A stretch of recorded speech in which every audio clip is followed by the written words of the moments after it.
भगवान गोपियों के साथ रास करते हैं और यह जो रास नृत्य का, भगवान के साथ रास का आनंद है, यह सभी प्रकार के सुखों में, सभी प्रकार के आनंद में सर्वोत्कृष्ट आनंद है।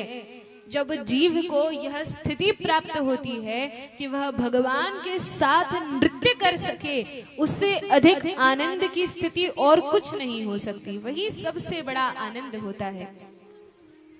तो गोपियों को यह स्थिति प्राप्त हो गई और इतने बड़े भाव और प्रेम के पद तक जाने के बाद भगवान की भक्ति के 9 स्तर होते हैं।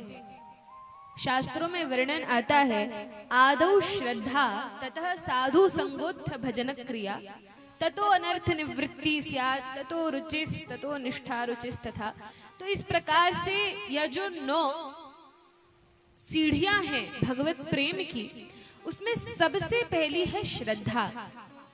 सबसे पहले जब भगवान के प्रति श्रद्धा होती है, जब दृढ़ विश्वास और श्रद्धा होती है, तब हम भक्ति की सीढ़ी पर चढ़ना प्रारंभ करते हैं। श्रद्धा के बाद क्या है? तो कहा जब श्रद्धा होती है तब साधु संग मिलता है, सत्संग मिलता है, भगवान के भक्तों का हम संग करते हैं। उसके बाद क्या होता है? तो कहा भजन क्रिया। साधु संग के बाद, सत्संग के बाद हमें समझ में आता है कैसे भक्ति करना है, तो हम भगवान के नाम का जप करना प्रारंभ करते हैं, भगवान की कथा सुनना प्रारंभ करते हैं। फिर जो जो भजन की पद्धति बताई जाती है उन सब को प्रारंभ करते हैं। भगवान को भोग लगाना, भगवान की पूजा अर्चना करना, वे सभी विधि हम पालन करना प्रारंभ करते हैं।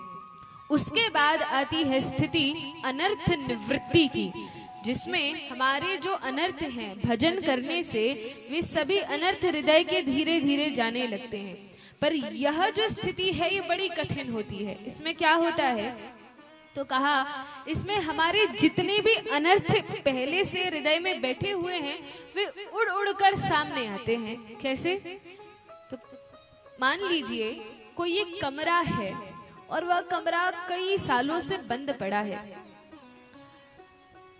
घर में कुछ अतिथि आने वाले हैं और हमें उस कमरे में उन अतिथियों को रुकवाना है। अब हमने उस कमरे का द्वार खोला तो देखा बहुत धूल जमी पड़ी है। तो हम क्या करेंगे? झाड़ू लेकर सफाई करना प्रारंभ करेंगे। लेकिन बहुत धूल जम गई है, इतनी धूल है कि ऐसे उंगली में लो तो धूल ही धूल हाथ में आती है। तो सर्वत्र धूल धूल है, जितना फर्नीचर है, गद्दे हैं, बिस्तर है, सब पर धूल हो गई है। हमने द्वार खोला, धूल उड़ी नहीं, धूल जमी हुई है। लेकिन हमने झाड़ू ली और सफाई करना प्रारंभ किया तो क्या होगा? सबसे पहले तो धूल खूब उड़ेगी और हमें लगेगा इससे तो अच्छा कि बंद कमरा ही ठीक था, कम से कम धूल बैठी हुई थी, अब तो और धूल उड़ रही है। अरे इतनी धूल कहाँ से आ गई? तो वह धूल तो पहले से ही है, लेकिन यदि सफाई करनी है तो वह जो धूल उड़ रही है उसको सहन करना पड़ेगा, मास्क लगाना पड़ेगा, मुंह बांधना पड़ेगा, जो भी करेंगे, लेकिन कमरा साफ करना है। तो जो धूल उड़ रही है, हमारे मुंह पर लग रही है, आंखों में जा रही है, सबको सहन करना पड़ेगा।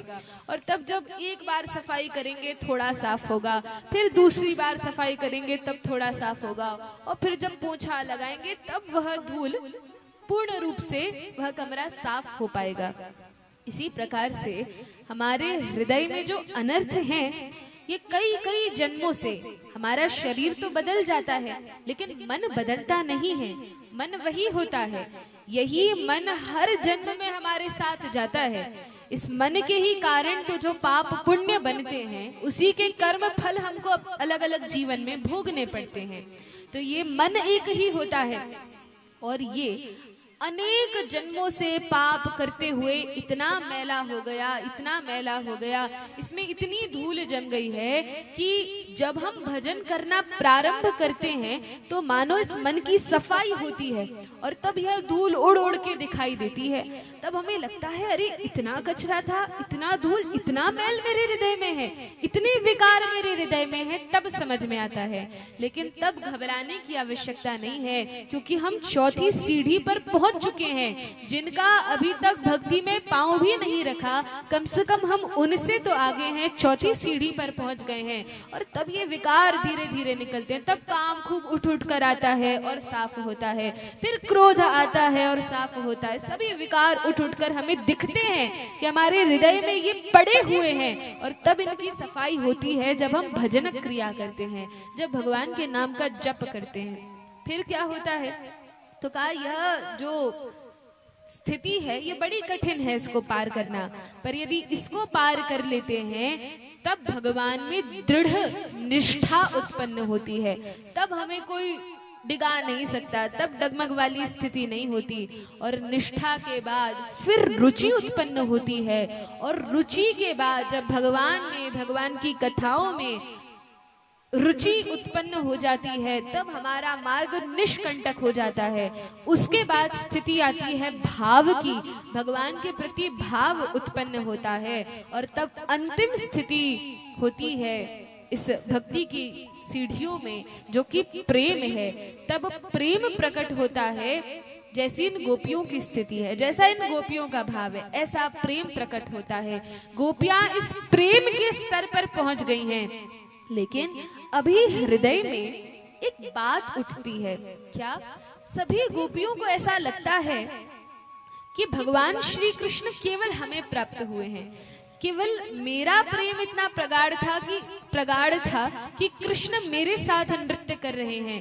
गोपियों को यह भान नहीं होता कि हमारे साथ अन्यों के साथ भी कृष्ण नृत्य कर रहे हैं। गोपी को लगता है कृष्ण केवल मेरे हैं और मेरे साथ नृत्य कर रहे हैं। तब बीच में ही भगवान कृष्ण गोपियों के प्रेम की परीक्षा लेने के लिए बीच में से ही भाग जाते हैं। क्या करते हैं भगवान? लुप्त हो जाते हैं, कहीं छुप